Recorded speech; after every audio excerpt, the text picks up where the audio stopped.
Unaendelea kutazama Sema 2022. Kabla ya kuendelea na mazungumzo yetu, naarifiwa kwamba hivi sasa Rais Kemyatta anaendelea kutoa hotuba yake katika Kongamano la Afrocities linaloendelea katika kaunti ya Kisumu. Hebu tusikize.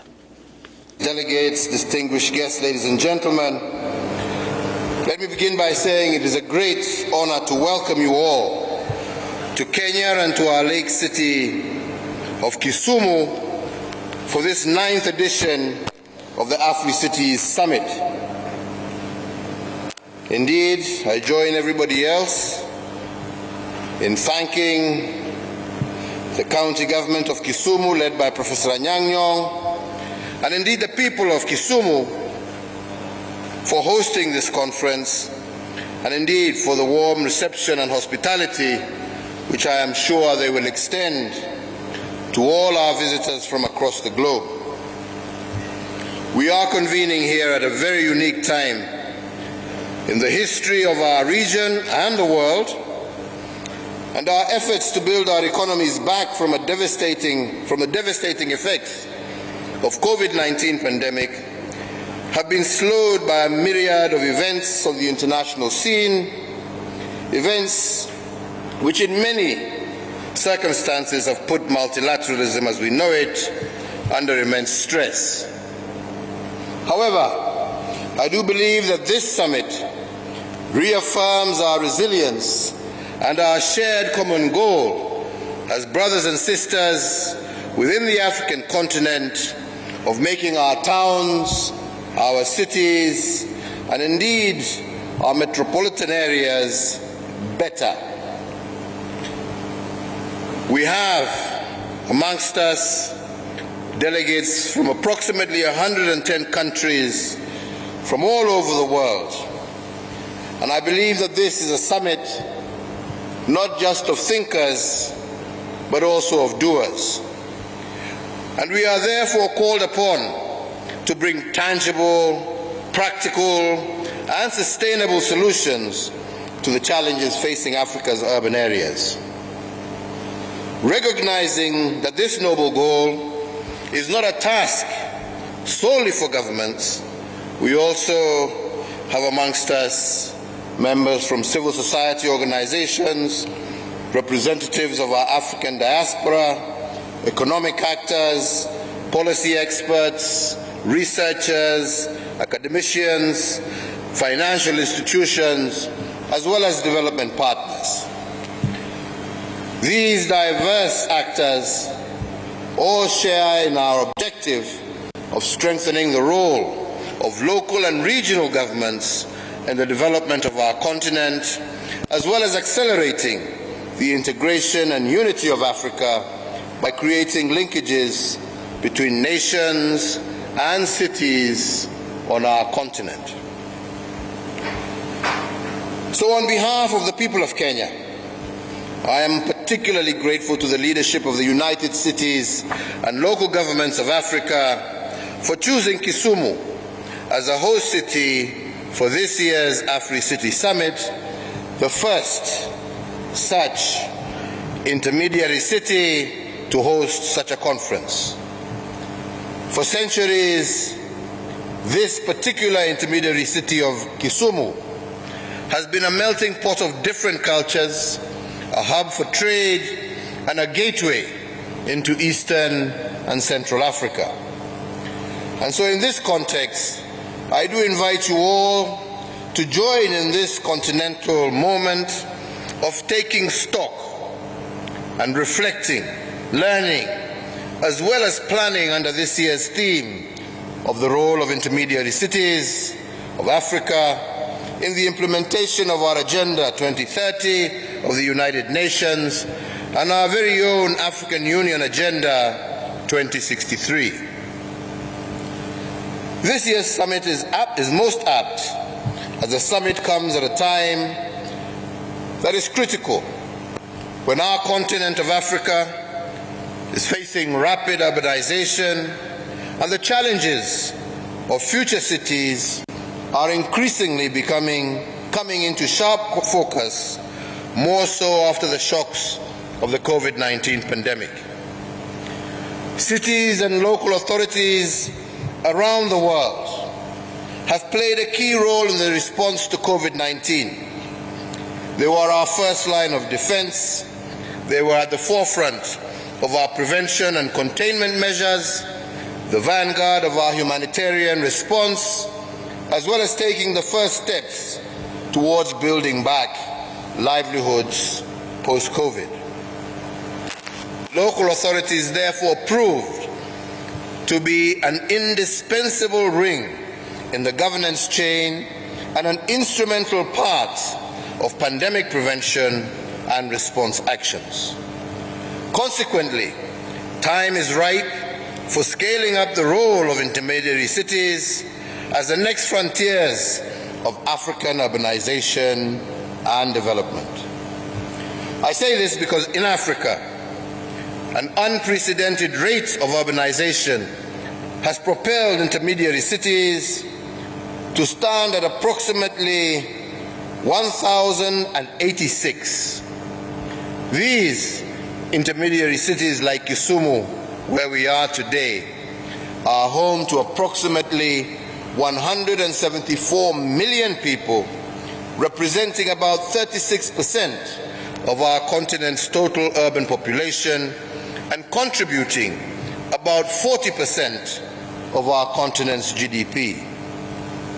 So as we convene to deliberate on how we can establish a shift towards a new urban paradigm and unleash the potential of intermediary cities in fostering inclusive development and the realization of our SDGs and all other social economic development initiatives, we must keep in mind that Africa is becoming increasingly urbanized.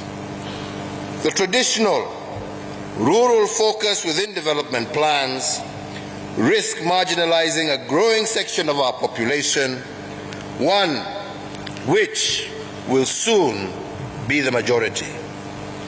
This is not to say that our rural areas should take a back seat.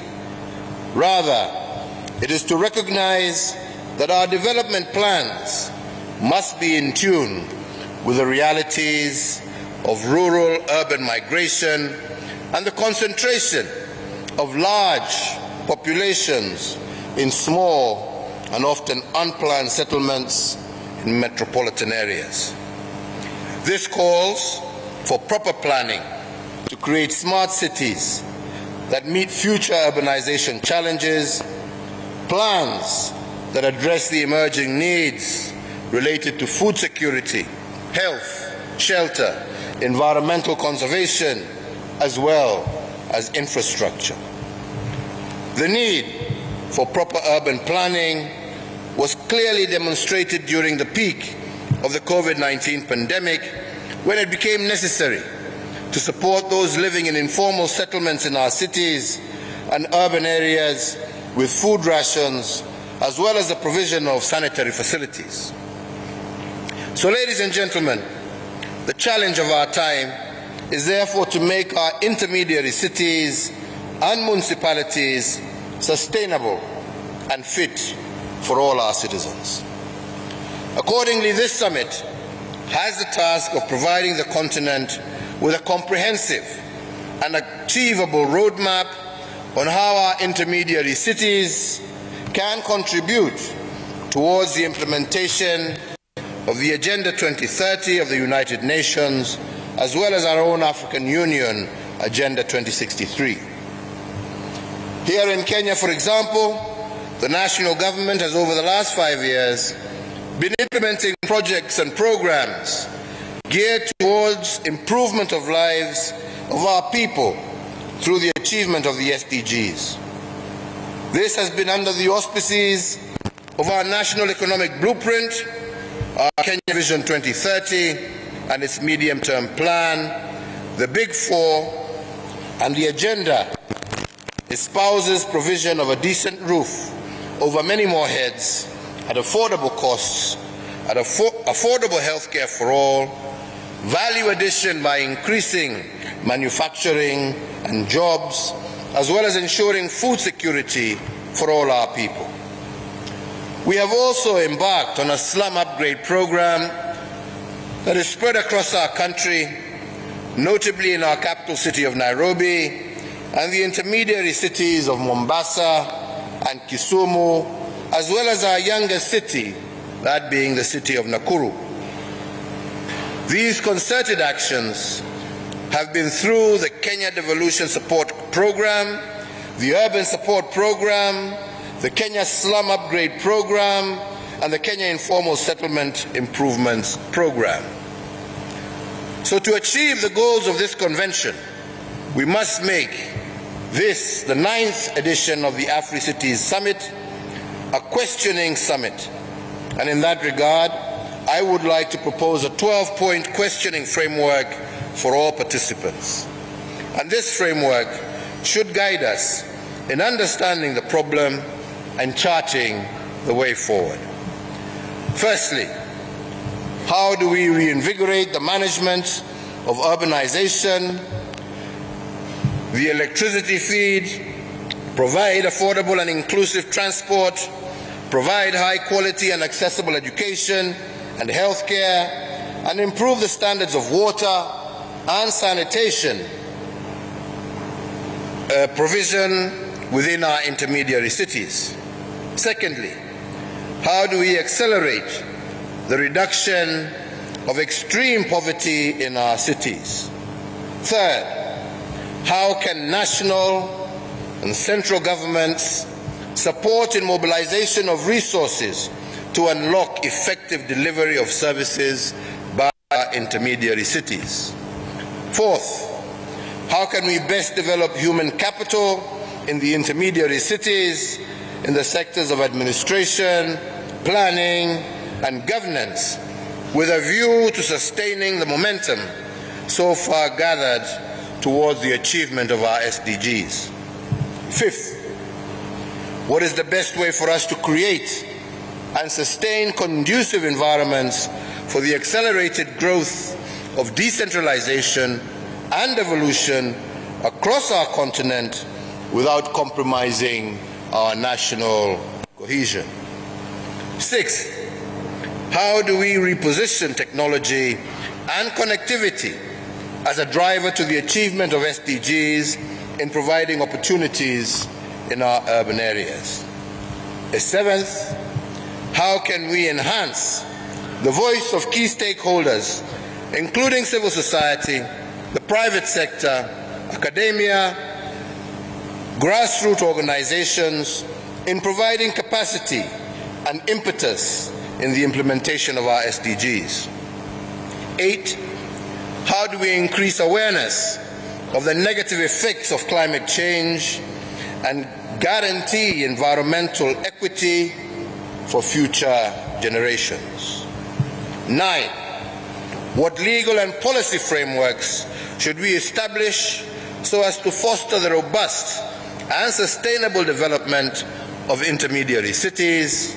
And 10, what incentives should we put in place to enhance the competitiveness of our intermediary cities as the new frontiers and hubs for innovation, trade, and tourism? 11, what critical steps can we put in place to enhance disaster management in our urban areas, including those that may deal with pandemics similar to COVID-19?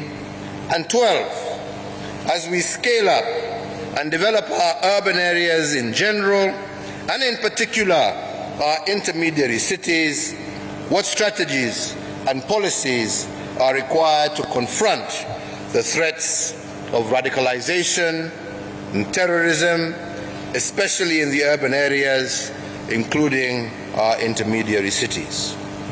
So, ladies and gentlemen, as I conclude my remarks, I would like to underscore that this must be a decade of action.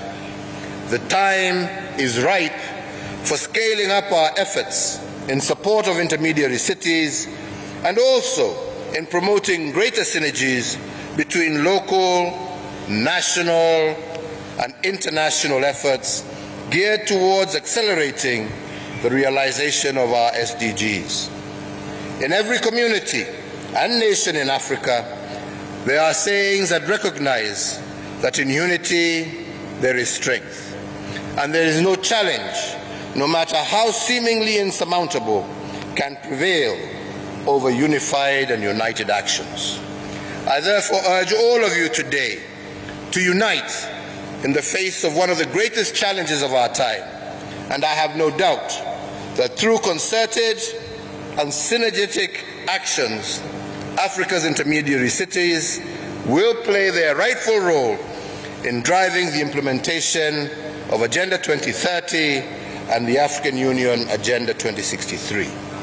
So, ladies and gentlemen, with those few remarks, it is indeed my great pleasure and honor to declare this 9th Afrocities Summit officially open, and I really look forward to the fruitful deliberations that I'm sure will take place here in this great city of Kisumu. Thank you, and God bless Africa. Thank you very much.